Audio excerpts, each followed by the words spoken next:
Olá, boa tarde, boa noite, bom dia para quem estiver me ouvindo. Bom, eu estou aqui na proposta de explicar o aplicativo desktop, né? Eu decidi fazer o Pac-Man, né? Conhecido jogo de fliperama.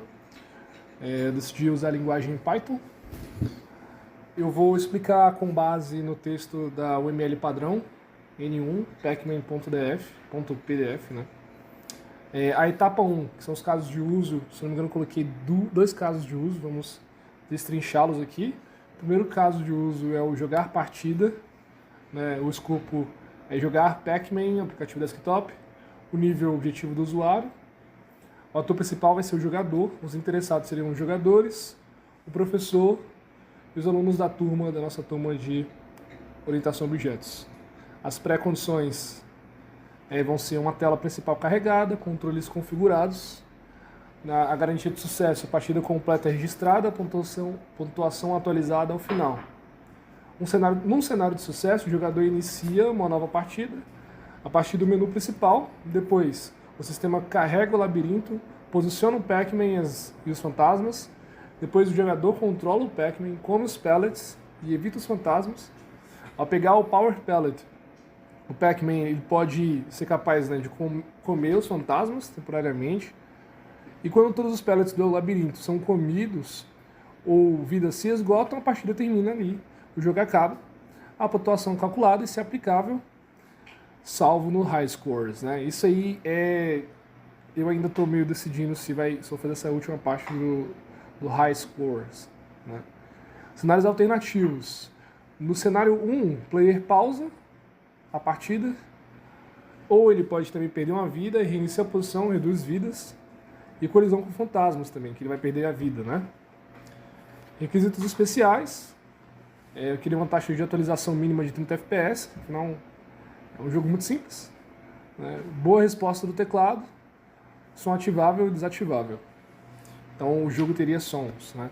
A lista de variantes tecnológicas e de dados seria o teclado como entrada, e a saída seria a tela e o som do dispositivo, né, desktop.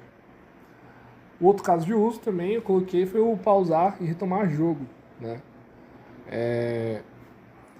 Seria uma subfunção. O ator principal é o jogador. Pré-condições da partida em andamento. E aí, num cenário de sucesso, o jogador ele pressionaria a tecla de pausa, né? O jogo seria pausado. Então tudo ia parar, tanto os fantasmas quanto o timer, tudo, né? O Pac-Man, etc. O jogador escolheria continuar e ele retornaria a jogar o jogo, né? Coloquei aqui o diagrama de classes. Eu vou explicar as classes aqui. Tem a classe Entity, né? É uma classe abstrata. Ela é uma superclasse da classe Pac-Man e Ghost, né? Ela declara atributos comuns, que é x, y, a posição, né, do x, o y no maze, a velocidade, direção e métodos básicos. Bom, a Pac-Man e Ghost, elas são a superclasse da entidade, né? Elas herdam da entidade. Ela tem a lógica de comer pellets, né? Então o Pac-Man ele vai comer pellets e os power-ups. Ele vai perder vida. E a função do Ghost, né, que tem as posições, que vai herdar as posições x e y, né, da classe entidade, que ele vai estar se movimentando dentro do programa, né. Maze, que é a relação interna, ele contém o pellet, o power pellet, ele é a composição, ele é o armazenamento do layout, verificação de paredes, consumo de pellets, teleports, spawn points, etc, né. Pellets e Power Pellet, eles têm objetos contidos no maze, representam então itens coletáveis, tem value, eles têm Power Pellet, adiciona uma duração de efeito, né, do Power Pellet, que ele tem que durar um certo tempo, né, pra não ficar o tempo todo com esqueci o nome, perdão. Deixa eu ver o que mais eu posso falar aqui. Tem um game que contém maze, renderer, Controller, High Score Manager. Esse High Score Manager, eu estou pensando ainda se eu vou fazê-lo. Sound Manager, Collision Detector e lista de entidades. O Renderer, ele funciona como agregação, associação.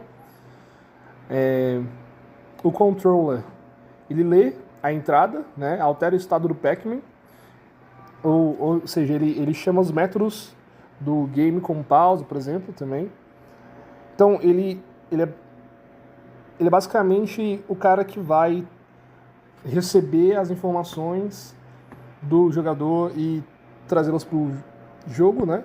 O Sound Manager, ele é a classe que vai ser onde a gente vai tentar colocar os sons do jogo em si. Vamos para os testes, acho que é melhor. Eu coloquei os testes aqui, coloquei uns arquivos básicos da classe entidade, etc. Acontece também que por enquanto, eu estou estudando ainda os conteúdos do projeto em si, porque ainda tem muitos conteúdos que eu não conheço, tem muitas coisas novas que eu não conheço, né? Bibliotecas que eu nunca usei, Pygame, por exemplo. Então eu vou explicar rapidamente aqui a classe entidade, né? Como eu falei, ela tem o self.x, que é a posição dele em x, posição em y, velocidade dele. Eu coloquei a movimentação dele, né? Por enquanto. Deixa eu ver o que mais posso falar aqui. As vidas que ele teria, né? Que tem 3 vidas. A pontuação inicial dele, que é 0. Vou falar agora do Ghost. O Ghost ele é bem parecido, inclusive, com o Pac-Man, né? Classe Palette. Ela também parece um pouco com o Pac-Man no sentido de das posições, né? Ela tem X, tem Y, tem posição, tem valor, o que é diferente deles, né?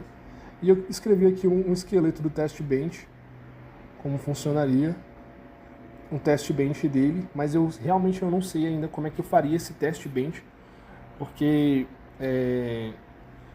eu achei assim um pouco complexo demais para fazer um test bench.